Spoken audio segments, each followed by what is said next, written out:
Big old shout out to our friends over at Game Press for providing a copy of this game for review purposes. Thanks, gang.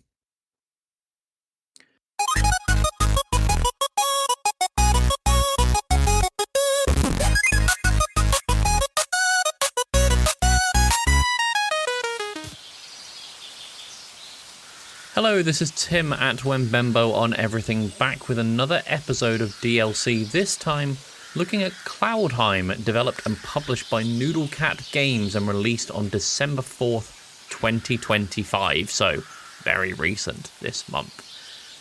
Cloudheim is weird. It's clearly very budget in some places, but not in others. The art direction for the world, the character models, incredible.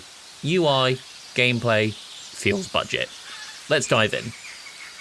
It feels like this game is more catered to a controller, as it's an action platformer for the most part, with a good array of mobility options, skills, and multi-layered UI elements during gameplay. One thing I particularly liked about this was the skills menu being just behind the generic movement options such as jump, sprint, and attack.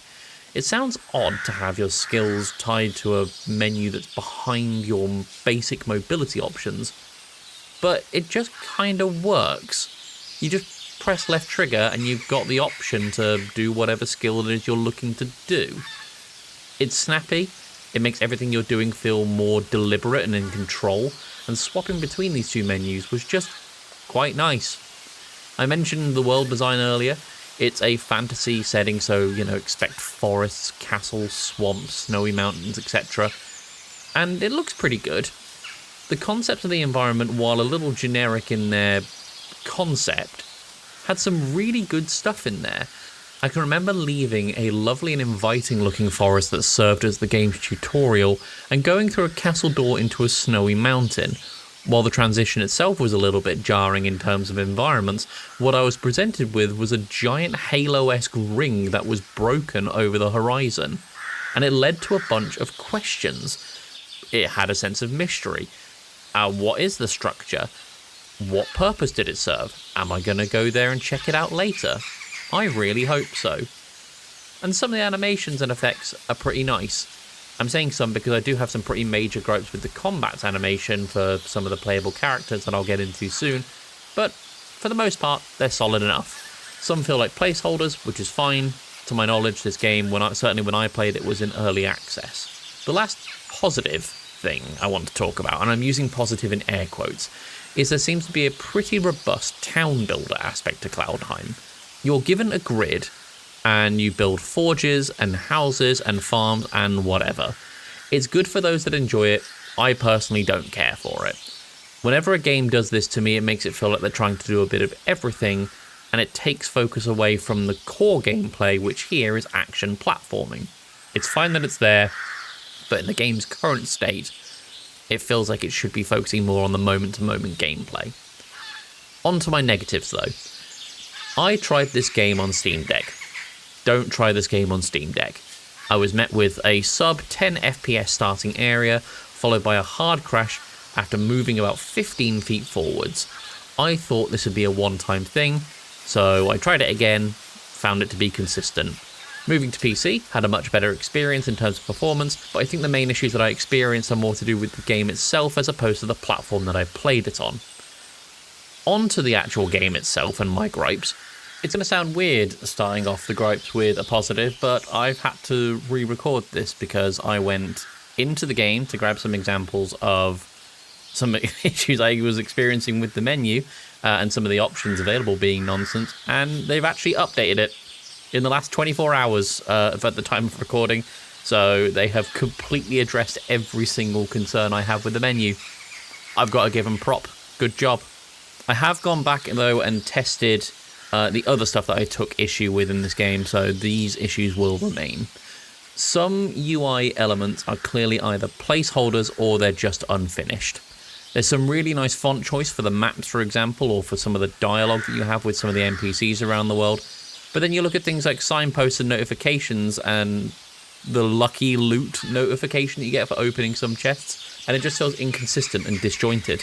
This might sound like a really minor nitpick, but given the level of systems at play here, from action combat to village building to crafting tutorials, fast travels, bits of lore and quests that you can do, It shows their focus was on other areas, which is fine, but given that you've already nailed the font in one place, why not just use that same font for the others, even if that in and of itself is a placeholder?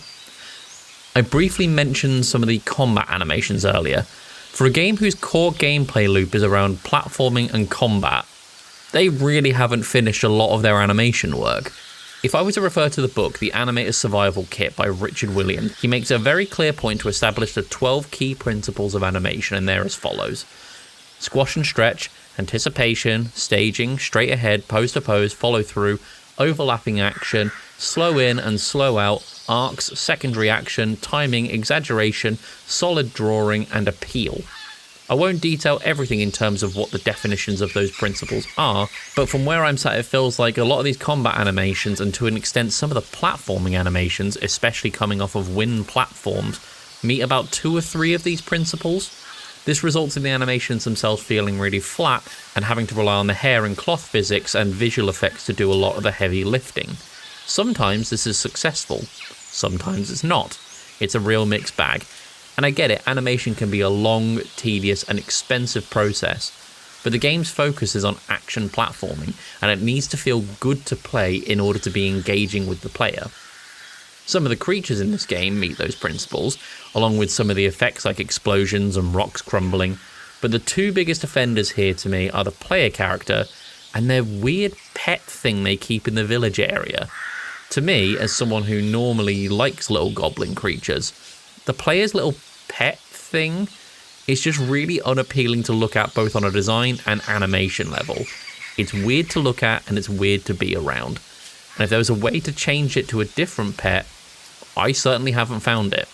As of right now, I can kind of recommend Cloudheim. It's a little too early in production for my taste. I know the game is out now and with active patching, as we've seen during this DLC, but there's a lot of work to be done.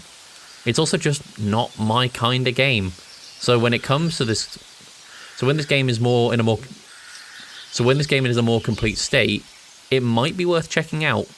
I think it was Total Biscuit who used to say in his video series WTF is, you shouldn't take my word for things because I'm an individual with my own thoughts and opinions. I'd like to apply this same logic here. I'm one guy who doesn't get on with this kind of game. If you enjoy early access platformers with some light combat and village building, give it a go. Otherwise, maybe give it a miss. I've been Tim, at Wembembo on everything, and I'll see you next time.